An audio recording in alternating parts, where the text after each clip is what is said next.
a direct message to Benjamin Netanyahu, who at that very moment was probably receiving frantic calls from his African operations team. Within 6 hours of my announcement, something unprecedented began to happen across West Africa. Mali's president called me personally. "Ibrahim," he said, "we found similar operations in Bamako. What do we do?" "Shut them down," I told him. "All of them." Guinea's military leadership reached out through encrypted channels. They had been monitoring suspicious Israeli activities for months, but hadn't known how to act without creating diplomatic incidents. I gave them permission to stop worrying about diplomatic incidents. By Thursday evening, 3 neighboring countries had frozen Israeli military technology imports. 4 more were conducting emergency audits of foreign-backed infrastructure projects, and the African Union was privately discussing something that had never been attempted before: a continental strategy for countering foreign intelligence infiltration. But here's what really scared Netanyahu's government. This wasn't just about Israel anymore.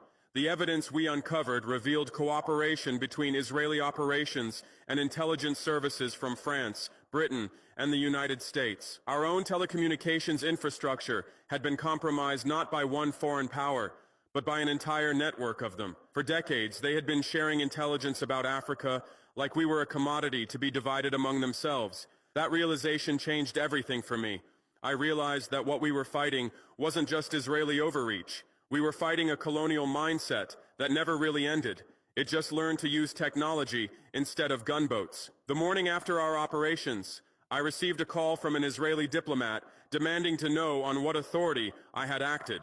I told him exactly what authority I acted on: the authority of a sovereign nation that refuses to be spied on by foreign powers. But the conversation that really mattered happened 2 days later. Netanyahu himself requested a private phone call with me through diplomatic channels. "President Traoré," he said, "I think there's been a misunderstanding about our activities in your region." "Mr. Netanyahu," I replied, "the only misunderstanding was thinking we wouldn't notice."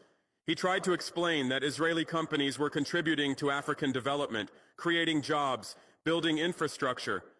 I interrupted him. "Mr. Netanyahu, when you build infrastructure that spies on the people it's supposed to serve, that's not development. That's occupation with better marketing." The call ended after 12 minutes. Netanyahu never called back.